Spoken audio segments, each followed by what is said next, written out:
What's up, family? Thank you for tuning in to the DreamNation podcast. My name is Casanova. I'll be your host, and I'm excited to be bringing to you entrepreneurs, thought leaders, and trailblazers from around the world. Stay locked in with us because we're about to go on a journey that will change your life. What's up, Dream Nation? So today we have a guy on the line that I have been a fan of for many of years. This guy has been able to connect with, I like to connect with the world's brightest minds, and he's already been able to do that, especially in the basketball world. So if you have not heard of him, trust and believe, you will know his name. You will know exactly who he is and where he's going here in the next couple months, because he's somebody who I've been following, and I'm excited to have him on the show today. Mr. Alan Stein, will you go ahead and say what's up to Dream Nation? What's up, Dream Nation? I'm equally excited to be here, and I've been looking forward to this conversation for a while, so I'm excited to chop it up. Cool. Us as well. So one thing I always like to do is give someone the platform to be able to tell a little bit of their backstory for those who might not know you. Now, in my eyes, from afar, you have been like a superhero. And the reason why I say that is because you've been able to not only become friends and build relationships, but coach some of the world's best athletes.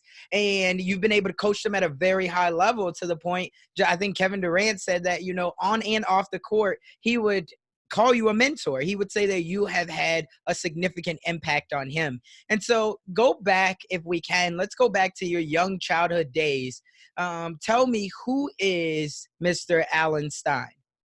Well, I tell you, superhero might be a tad over dramatic, although in all honesty, I do normally wear a cape around. I took it off just to do this interview, but now kidding aside, I appreciate you teeing it up that way. I consider myself incredibly fortunate, if nothing else. Very, very fortunate that I've had amazing people in my life that have supported me and mentored me, believed in me, given me opportunities. I've been incredibly fortunate that, basketball has been my driving passion ever since I was a little kid, and that it's still a major staple of my life here 4 decades later. So I think the best way to sum up my life and my experience at this point is just to be truly grateful. But per the question you asked, yeah, basketball was really my first identifiable passion. And there's very few memories that I have as a child that aren't within a couple degrees of the game of basketball. Whether it was playing on a team or going to a sleepaway summer camp, or, the guys that I really idolized and look up to. And, I'm 43 years old. So, when I was a youngster playing basketball, this was kind of the beginning of Michael Jordan, and obviously turned out to be arguably the best player of all time and a global phenomenon. But, my room was plastered with Michael Jordan posters and Wheaties boxes and everything that he represented. So basketball has always brought me immense joy.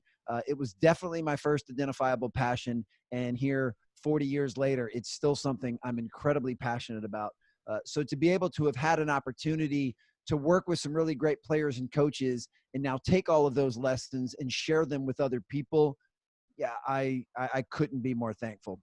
Yes, and I love it. Now, one question that I definitely want to ask you, and make sure that I don't forget about it, is, as a parent, we all have our kids and we're playing, sports are becoming more and more competitive. No matter what type of sport that you're in, it's becoming very competitive. Now, for a lot of us who grew up in that MJ era, we know firsthand what competition is like.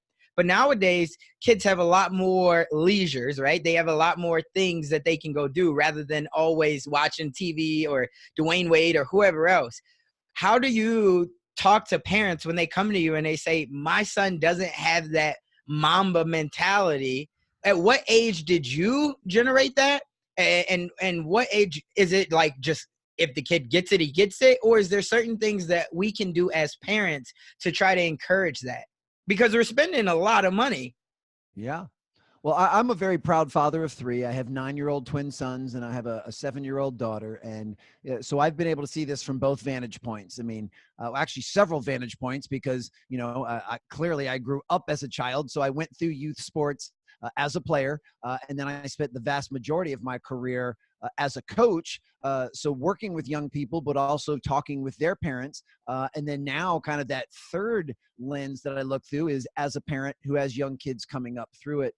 And I think what's most important is to just be very positive and very supportive and very encouraging of our children, encouraging them to try as many things as possible.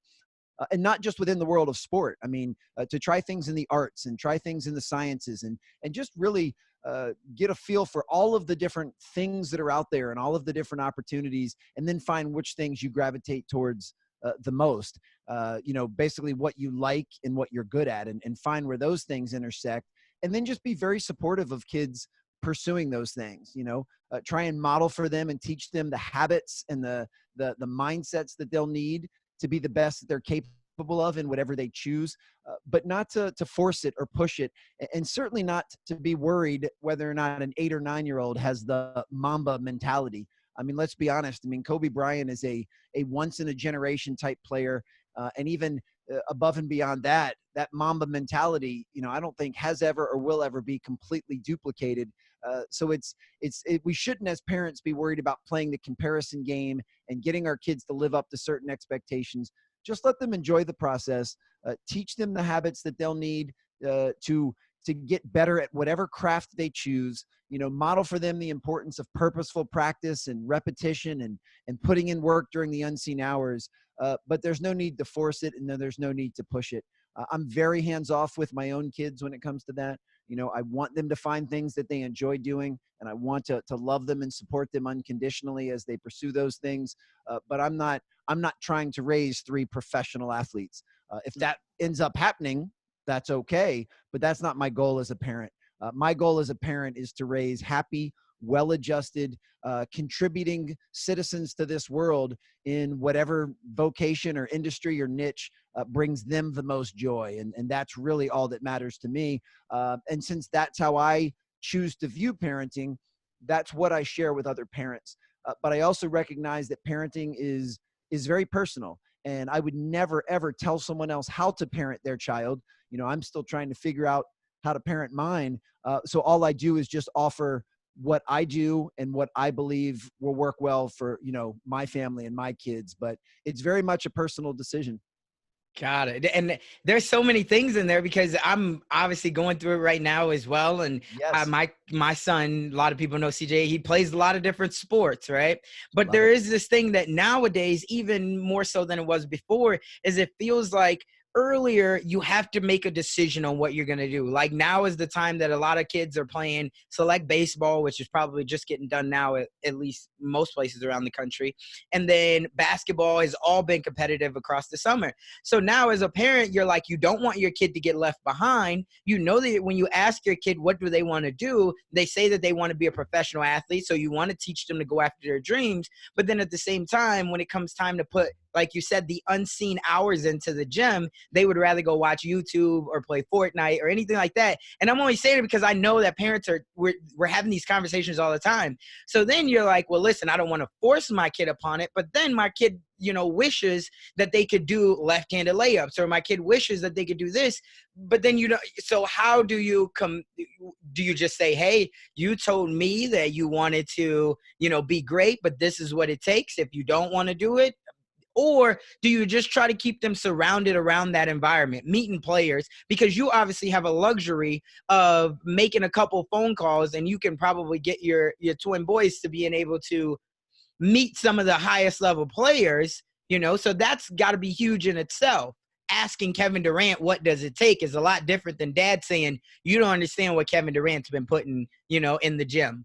Yes, absolutely. And you made so many really insightful points there. And there's a lot for us to unpack, which I'm really excited to do. A few things. One, as a parent, first of all, we have to realize when we're talking about athletics in particular, that we can't ever negate the physicality component. Mm. That genetics and predispositions play a huge role in that. And as any parent listening to this, I love my kids more than anything in the world. But I'll be the first to tell them that I did not give them the same DNA and genetics that Kevin Durant was born with. There's a very good chance my children are not going to be 6'10" or 6'11" and possess many of the physical skills that Kevin has. And I only bring that up because I want parents to be somewhat realistic when they're viewing the journey of their child.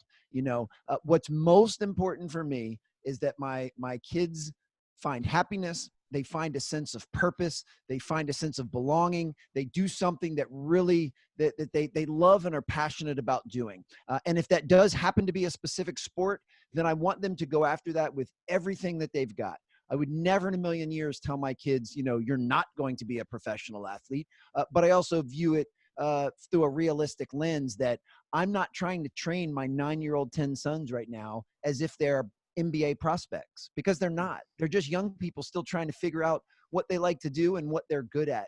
So I think it's important to balance those things out. Now, yes, absolutely. I use examples of high performers in any industry, whether it's KD or it's Tom Brady or it's Beyonce or Warren Buffett. I mean, anyone that's ascended to the top of their industry, there's usually a common thread between them. And that common thread is they do put in work during the unseen hours, that they do the little things, that they master the basics, that they're very coachable, and I try to put my children in places where they get to see that from a variety of different angles all of the time, so that they know, hey, when I find the thing that I'm most passionate about, if I want to be really, really good at it, here's what's going to be required for me to be good at it. But I also let my kids know, and this is just the parenting preference, that it's completely up to them.